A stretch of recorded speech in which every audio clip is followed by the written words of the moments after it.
എല്ലാ കൂട്ടുകാരെയും ഉണ്ടല്ലോ ജെ4 ടിപ്സിന്റെ നല്ലൊരു വീഡിയോയിലേക്ക് എല്ലാവരെയും സ്വാഗതം ചെയ്യുന്നു. അപ്പോൾ ഇന്നത്തെ വീഡിയോയിലൂടെ കാണിക്കുന്നത് ഇപ്പോൾ ഉണ്ടല്ലോ നമ്മുടെ ഒരു ഡിസംബർ മാസം ക്രിസ്തുമസ് മാസം അല്ലേ. അപ്പം നമ്മുടെ ചെടികളൊക്കെ നല്ലോണം പൂക്കൾ തരുന്ന സമയമാണ് കേട്ടോ.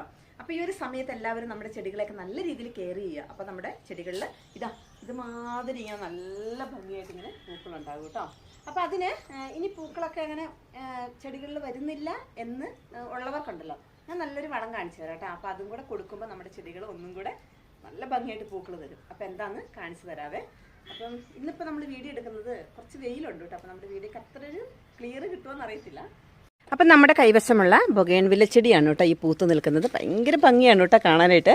അതായത് ഈ ബൊഗൈൻവില്ല ചെടിയൊക്കെ നമ്മുടെ വീട്ടിലുണ്ടെങ്കിലുണ്ടല്ലോ, നമ്മുടെ പൂന്തോട്ടത്തിൽ നമുക്ക് എപ്പോഴും നല്ലൊരു പൂക്കളുള്ള ഒരു പ്രതിനിധിയാണ് കേട്ടോ.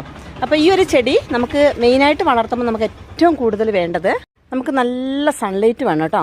നല്ല സൺലൈറ്റ് കിട്ടുമ്പോൾ നമ്മുടെ ചെടി ഉണ്ടല്ലോ ഇതുപോലെ പൂക്കും കേട്ടോ. അപ്പം നമുക്ക് നല്ലൊരു വളം കൂടെ കൊടുക്കാം. അപ്പം നമുക്ക് ക്രിസ്മസ് ഒക്കെ അല്ലേ, അപ്പോൾ അതിനോടനുബന്ധിച്ചിട്ട് മക്കളെല്ലാം കൂടെ കൂട്ടിയിട്ട് ഒരു ചെറിയൊരു പുൽക്കൂടൊക്കെ സെറ്റ് ചെയ്ത് വെച്ചിട്ടുണ്ട് കേട്ടോ. അപ്പോൾ എല്ലാവർക്കും ക്രിസ്തുമസിൻ്റെ ആശംസകളും കൂടെ നേരുന്നു. അപ്പോൾ നമ്മുടെ ചെടികളൊക്കെ നല്ല ഭംഗിയായിട്ട് പൂത്ത് വരാനായിട്ടുണ്ടല്ലോ, ഞാനിവിടെ എടുത്തേക്കണമെന്നുണ്ടല്ലോ നമ്മുടെ മുട്ടത്തോടാണ് കേട്ടോ. ഞാൻ നമ്മുടെ വീട്ടാവശ്യത്തിന് വേണ്ടി ഉപയോഗിക്കുന്ന ഒരു മുട്ടേൻ്റെ തോട് പോലും ഞാൻ കളയില്ല. എല്ലാം ഇങ്ങനെ നമ്മളിങ്ങനെ കഴുകി ഉണക്കി ഒരു കവറിലിട്ട് എടുത്ത് വെക്കും കേട്ടോ. അപ്പം നമുക്ക് ഇത് നമ്മളിങ്ങനെ എടുത്ത് ഉണക്കി വെക്കുമ്പോൾ നമ്മുടെ ചെടികൾക്കുണ്ടല്ലോ പൊടിച്ച് നല്ലോണം ഇട്ട് കൊടുക്കുന്ന ചെടികളുടെ ആ ഒരു കാൽസ്യക്കുറവിനെയൊക്കെ നമുക്ക് കൺട്രോൾ ചെയ്യാനായിട്ട് പറ്റും കേട്ടോ.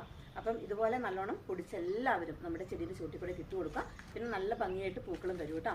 അപ്പം നമ്മുടെ ചെടികൾ പൂക്കൾ ഇടുന്നതിൻ്റെ മെയിനായ കാരണങ്ങൾ ഇതൊക്കെയാണ് കേട്ടോ. നമ്മളിങ്ങനെ ഓരോ വളങ്ങളും ഇതുപോലെ ഇങ്ങനെ മാറി മാറി കൊടുത്തുകൊണ്ടിരിക്കും. പിന്നെ ഉണ്ടല്ലോ ഇത് നമുക്ക് നല്ലോണം പൊടിച്ചെടുത്തിട്ട് നമ്മുടെ ചെടികൾക്ക് കുറച്ച് ഇടുന്നതും കൂടെ കാണിച്ചു തരാവേ. ഇത് കണ്ടോ എന്ത് ഭംഗിയാണെന്നറിയാവോ, നമ്മുടെ ബോൾസം ചെടിയിലൊക്കെ ഇങ്ങനെ പൂക്കളായിട്ട് വരുവാണ് കേട്ടോ. അപ്പം നമ്മുടെ ബോൾസം ചെടിയിലൊക്കെ ഇതുപോലെ പൂവിടാനൊക്കെയുള്ള പല പല ടിപ്സുകൾ ഞാൻ കൃത്യമായിട്ട് പറഞ്ഞു തന്നിട്ടുണ്ട് കേട്ടോ. അപ്പം നമുക്ക് ഇതുപോലെയുള്ള ചെടികളിലൊക്കെ നമുക്ക് ഇതുപോലെയൊക്കെ കണ്ടോ നിറച്ച് കണ്ടോ നമ്മുടെ മറ്റൊരു ചെടിയാണ്. നമ്മുടെ എല്ലാ ചെടികളിലും നമ്മളിങ്ങനെ വളങ്ങളൊക്കെ കൊടുക്കുമ്പോൾ ഇതുപോലെ നല്ല മുട്ടുകളൊക്കെ വന്നിട്ടാട്ടോ പിന്നെ അങ്ങോട്ട് പൂക്കൾ തരുന്നത്. അപ്പോൾ ഉണ്ടല്ലോ ഇതുപോലത്തെ ബോൾസം പ്ലാന്റ് ഒക്കെ ഇതുപോലത്തെ നമ്മുടെ കയ്യിൽ നല്ല ചേഞ്ച് കളറിൻ്റെയൊക്കെ വെറൈറ്റീസ് ഉണ്ട് കേട്ടോ. അപ്പോൾ ആവശ്യമുള്ളവർ നമ്മുടെ ഈ വീഡിയോ കാണുമ്പോൾ വേണ്ടവർ നമ്മുടെ വാട്സപ്പ് നമ്പറിലേക്ക് മെസ്സേജ് അയച്ചാൽ മതി. ഇതാട്ടോ നമ്മൾ ഇതുപോലെ നല്ലോണം മുട്ടേൻ്റെ തോട് നല്ലോണം ഇങ്ങനെ പൊടിച്ചെടുത്തിട്ടുണ്ട് കേട്ടോ. അപ്പോൾ ഇനി നമുക്ക് പൂക്കളൊക്കെ കുറവുള്ള ചെടികളിൽ നമ്മൾ ഇതുപോലെ ചോടൊന്ന് ആദ്യം ഇളക്കി കൊടുക്കണം. ഇളക്കി കൊടുത്തതിന് ശേഷം നമ്മുടെ ഈ ചെടിയുടെ ചോട്ടിൽ കൂടെ നമുക്ക് ഇട്ട് കൊടുക്കണം കേട്ടോ.